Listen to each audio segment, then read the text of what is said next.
Hello, my name is Toshi Shimada, music director and conductor of the Eastern Connecticut Symphony Orchestra. It's a great time here. We're anticipating our concert on November 19th at the Garde Arts Center in New London. And here again, our friend Igor Pikayzen, and he will be playing this time, performing this time, Shostakovich's mighty Violin Concerto No. 1.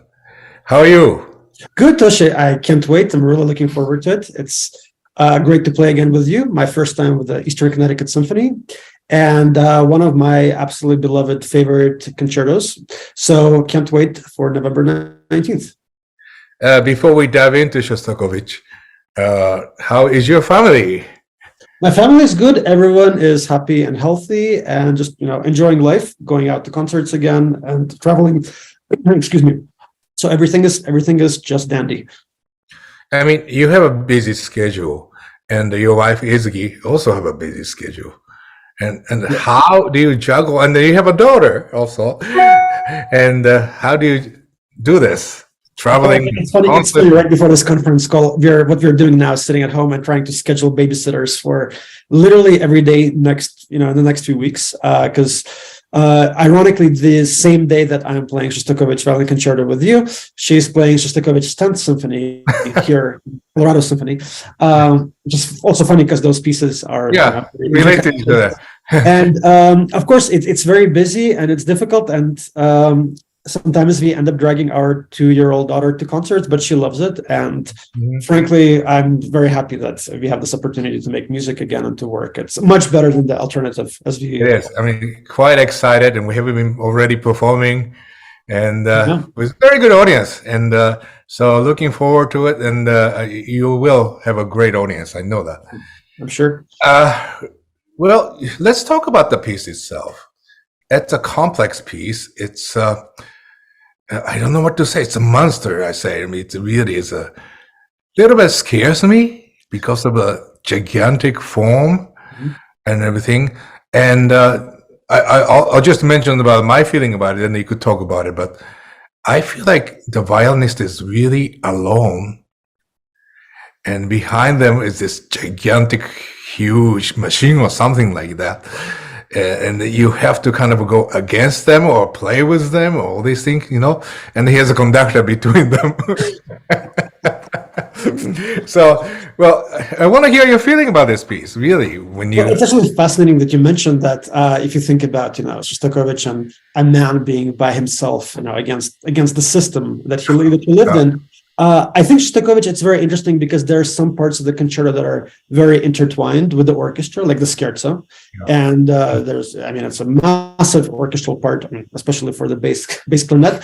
But I feel like that movement is so interconnected. And then there's some movements, of course, the first movement, the nocturne, which for me, I think is the hardest to really grasp that spare, that solitude. For me, it's solitude in the first movement, and of course the Gargancho and cadenza, which where the violinist is by himself for a very long period of time, and that is one of the few, probably the only place in the standard violin repertoire where I'm physically exhausted by the end of the cadenza. And the famous story, the Shostakovich had the cadenza go straight into the last movement with the violinist playing, and even David Oistrakh, the greatest violinist in my mind that ever lived, said we need a break, and he gave us that little interlude at the beginning of the burlesque. So it's a piece that is emotionally draining, certainly, and physically draining. I can imagine, But it's because of also the background when he was living in Russia,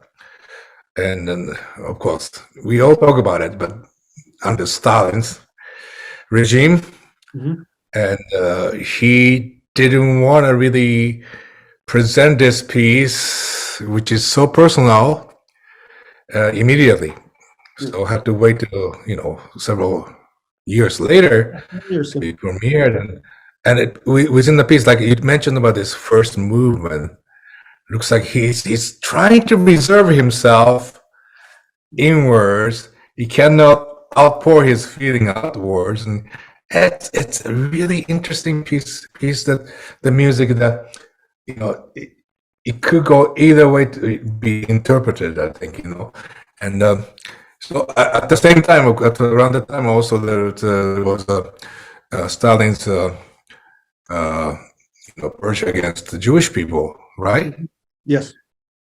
And although Shostakovich was not Jewish, but he had a really great symphony for Jewish people anyway. And there's some message there in the music, when you listen to it. And I think I admire Shostakovich so much, and we feel it through his music, his feelings. It's incredible, and to play this concerto, which has 1 million notes actually for you, and how do you prepare actually mentally this piece before you play? Good question. Again, I think the hardest thing in this piece is really to keep one idea going through all of the 4 movements, because for me it's very symphonic in nature, for movement. And I think what really helps me, preparing technically, of course, it's something we do since we were kids. Even with such a large piece, you practice, and you really, this is one of the pieces where it's really important to study the score more than maybe some romantic concertos. Yeah, I always think back and I try to imagine how it must have been for somebody in the audience the first time to hear this theme in the second movement, this blatantly Jewish theme. And my grandfather was there at the premiere, and he says there was just nothing quite like it to hear this in 1955. So I think also for me, the very difficult and important aspect of Shostakovich, it's very emotional music, but when you're playing, you can't get carried away, which is sometimes you want to, because the music is crying out for it, and it's easy to start getting so invested in it. But I think you always have to keep a cool head, which is what he did.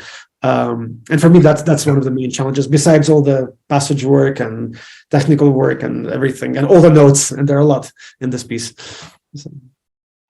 I have a difficulty with this piece, of course, especially last moment to keep up with you as a soloist, because it's so fast. It is so fast. I have more notes, but yes, and the clarinet player suffers a lot. So many notes I do. Like a portion sounds like a clarinet concerto, also, and it's an incredible piece of music, and I'm so happy that we're performing. Me too. I can't wait, and they waited 7 years initially to premiere this concerto. At least we didn't have to wait 7 years in New London. That's right. A little bit shorter time period. Yeah. So, what other activities you're having? I know your calendar is full. This month it comes and goes. This month, actually, the day before I fly to New London, I'm playing Glazunov concerto here in Denver. Oh my. With the Brett Mitchell and the Mammoth Symphony. So it's a very Russian Soviet week, but so it's also 2 very difficult concertos in 3 days, but 2 concertos that I really love. And I'm really looking forward to it. So different, but absolutely incredible to play. And then some concerts after that. And in December, I go to London to record Glazunov and Tchaikovsky with the London Philharmonic. So I'm really looking forward to that. Yeah. It's kind of a highlight of my artistic probably highlights so far. So it's great to be playing again, making chamber music with friends, making music with you. So it's I'm really excited. Do you have a chance to play with your wife, Ezgi?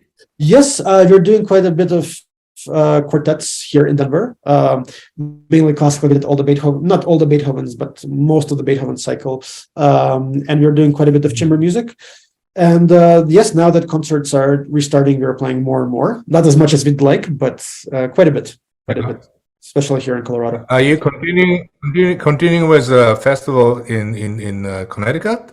If you are planning it for the end of June, we haven't made a formal announcement, but we're booking dates and discussing programs. So it's going to happen end of June, and I'm really, really looking forward to it as well. I think people are clamoring to go to concerts once again. Yeah. So our audience to be technically able to catch your chamber music festival, would you tell us a little bit about it? Where and? Well, absolutely. It's a small chamber music festival that I started in the town that I grew up in, and where my parents still live in, Westport, Connecticut, which is a lovely town by the ocean on the Sound, which has a very rich artistic pedigree. Fritz Reiner lived there, John Corigliano, lots of actors and actresses. And we had it going on for 3 years, and we programmed pieces like Verklarte Nacht for sextet, Tchaikovsky's Souvenir de Florence, of course, Shostakovich Trio, and concert dedicated to Jewish composers that perished in the Holocaust. So really kind of eclectic mix. And of course, we had to take a pause for the last 2 years. Yeah. But now we're back, and also we missed Beethoven's year. So we're, of course, planning some Beethoven quartets and Beethoven trios, like everyone.